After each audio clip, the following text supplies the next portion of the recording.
Voces que forman parte de la noticia. Erika Paredes fue candidata a la vicepresidencia de la República del Ecuador por los movimientos Avanza y Suma, que auspiciaron la candidatura presidencial de Otto Sonnenholster. Es ella quien se encuentra ahora mismo en el contacto telefónico. Erika, buenos días, bienvenida a Radio City. Muy buenos días, qué gusto saludarlos y sobre todo en modo viernes, ¿no? Es viernes y el cuerpo lo sabe, así que un gusto estar aquí con ustedes. Viernes, yo estoy en jueves. Sí, oiga, se me adelantó, Erika. Me adelanté porque estamos aquí en Quito con un sol canicular. La verdad que esto lo hablamos hoy en la mañana en una entrevista sobre cambio climático y cómo las temperaturas están afectando aquí. Así que aquí en Quito ya se siente el viernes. Seguramente que sí. Ayer Guayaquil soportó un clima realmente complicado, el sol inclemente nos dio con fuerza, sin embargo hoy está un poco más nublado, Erika, y queremos abordar con usted esta vez el tema político, ya que usted vivió de cerca, tan de cerca, la campaña presidencial y ahora es testigo de lo que está ocurriendo en la carrera hacia la definición el 15 de octubre.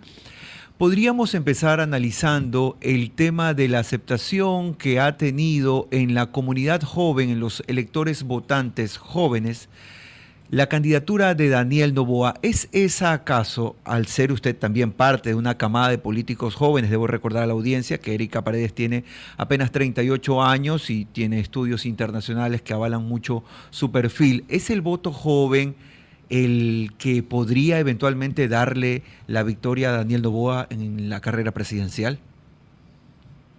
Sí, mira, es un voto joven, pero sobre todo, ¿qué es lo que pasa? Es que este nuevo grupo de políticos que somos nosotros, que hemos definido que queremos volver a involucrarnos y que queremos estar activos, no llegamos atacando, no llegamos diciendo el país está lleno de problemas, sino llegamos a decir estas son las soluciones, estas son las acciones que podemos implementar, estos son los resultados. Entonces empieza porque le damos un giro a la política y decimos el país sí lo podemos cambiar y lo podemos cambiar con acciones firmes, con acciones positivas. Entonces, ahí es donde uno empieza a trabajar con los jóvenes, que finalmente somos nosotros que decimos, bueno, estamos cansados de que toda la vida veamos a los políticos que se peleen, que hay corrupción, que no se puede avanzar, que cuando llegan al poder y dicen, bueno, heredamos un gobierno que no podía funcionar y por eso no implementamos y no hicimos lo que ofrecimos en campaña.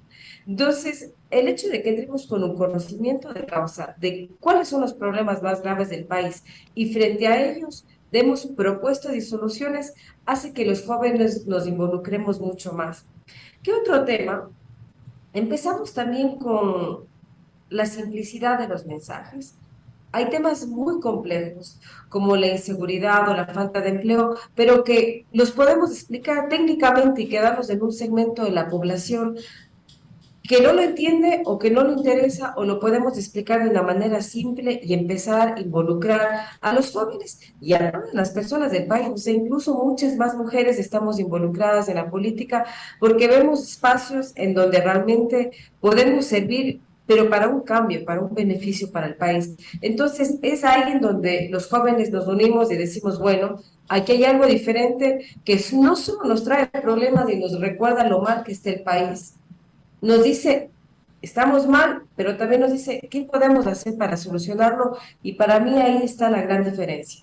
Sin embargo, Erika, en los momentos que vivimos, seguramente el nivel de tensión y de alarma que ocurre en medio de la sociedad puede provocar también estas discrepancias y estos discursos un poco beligerantes en función de los reclamos que la ciudadanía exige a los políticos y a los gobiernos. ¿No podría ser tomado en cuenta como quizás un discurso débil el hecho de no poder colocar todas las tildes sobre las IES que son necesarias y decir las cosas como son en un lenguaje incluso un poco más potente? ¿No está buscando también el electorado ver este tipo de líder?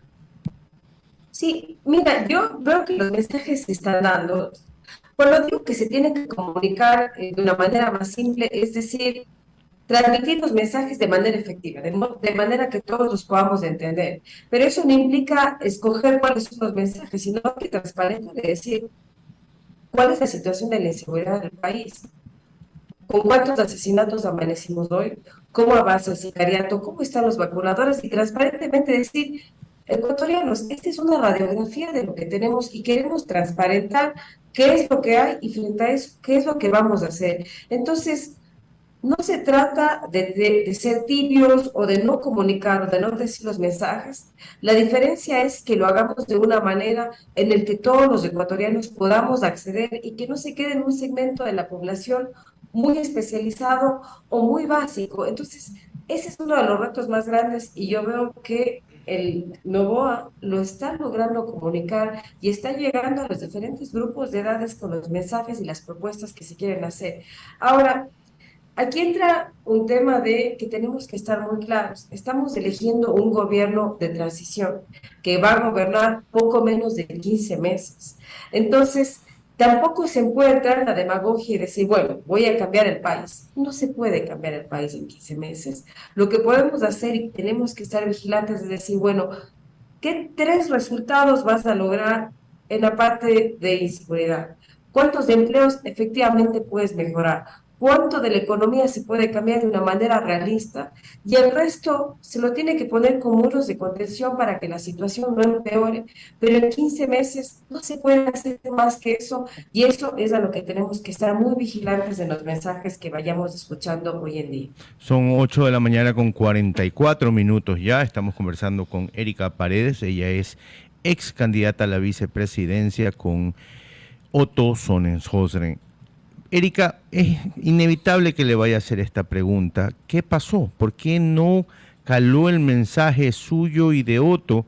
Que, le soy sincero, al principio nadie se hubiera imaginado que hubieran quedado quinto. Nosotros esperábamos un Otto segundo, máximo tercero. Otto y Erika tenían al principio una cantidad de ventajas sobre el resto de las otras organizaciones políticas. ¿Qué pasó?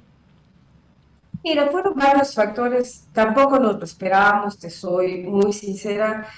¿Qué pasó? Nosotros estuvimos siempre en segundo lugar durante casi toda la campaña. Correcto. Y eso hizo que, fueron varios fenómenos, eso hizo que todo el tiempo estemos en la mira de los ataques, de que se genere mucha más información, de que digan esto hicieron los candidatos, y realmente ahí era para nosotros una campaña de resistencia, de mantenernos ahí. El gran diferenciador fue el lamentable asesinato de Fernando Villavicencio. Eso cambió completamente la coyuntura en el país y cambió completamente el ritmo de la campaña. Y ahí probablemente nosotros no tomamos las mejores medidas en cuanto a lo que había que comunicar en ese momento. Entonces fue algo que debilitó nuestra campaña. O sea, ese momento fue algo bastante duro y donde asumimos también, porque tenemos que aprender de lo que hicimos bien y de lo que hicimos mal, no reaccionamos con los mensajes más contundentes que se tenían que dar, a pesar de que nuestro plan de trabajo, sobre todo en la materia de seguridad, hacía frente real, con soluciones pragmáticas, claras, contundentes a la situación que vive el país. Pero ahí tuvimos errores de comunicación. Erika, perdón que la interrumpa. ¿Usted no cree que el no tomar el toro por los cuernos en el tema de seguridad, ir más de frente, hacerle más batalla a ese tema, comunicar más sobre ese tema, tal vez fue lo que le faltó? Porque ustedes no empezaron a bajar desde el tema de Fernando, ustedes empezaron a bajar desde el tema del alcalde de Manta, si no mal no recuerdo. Sí, empezó desde ahí.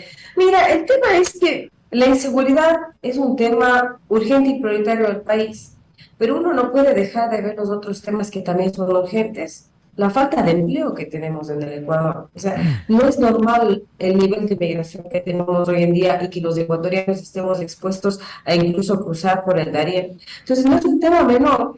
Y los ecuatorianos, o sea, nosotros con otro hicimos una propuesta integral. Y sí, es la inseguridad, pero también son otros temas. Sí, pero usted sabe que desde la inseguridad empieza todo, porque la gente se va porque no tiene trabajo, y porque no tiene trabajo, porque los locales cierran, porque los vacunan. Es un círculo vicioso, ¿no? Exactamente.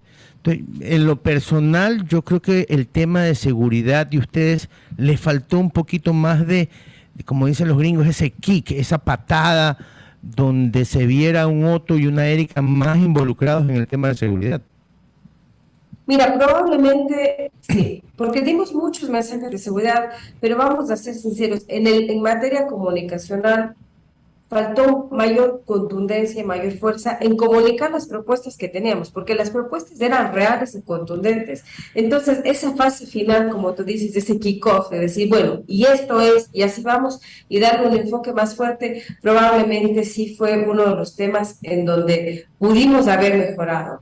Otro tema, sin duda, es el electorado joven. O sea, si bien nos enfocamos en ellos, nos faltó lo que hablábamos en un inicio, hilar fino en el mensaje, en el lenguaje con el que uno llega más a los jóvenes. Probablemente nosotros teníamos un lenguaje mucho más técnico, que no siempre atrae a los diferentes grupos de personas. Entonces, ese también es otro aprendizaje que decimos, bueno, también hay que trabajar en mensajes para los jóvenes, hechos para ellos, porque no es el mismo mensaje que se utiliza para todos los grupos de edades. Erika, queremos agradecer su participación esta mañana analizando la política y la coyuntura. Ha sido Erika Paredes, ex candidata a la vicepresidencia de la República del Ecuador. Nos quedan algunas preguntas en el tintero. Seguramente tendremos más adelante la oportunidad de volver a conversar, sobre todo sobre su intervención en la política y el hecho de seguir en este medio que ahora mismo se ha vuelto algo complicado, incluso por las amenazas que reciben los actores políticos. Son las 8 de la mañana y 48 minutos, seguimos en Así Amaneció.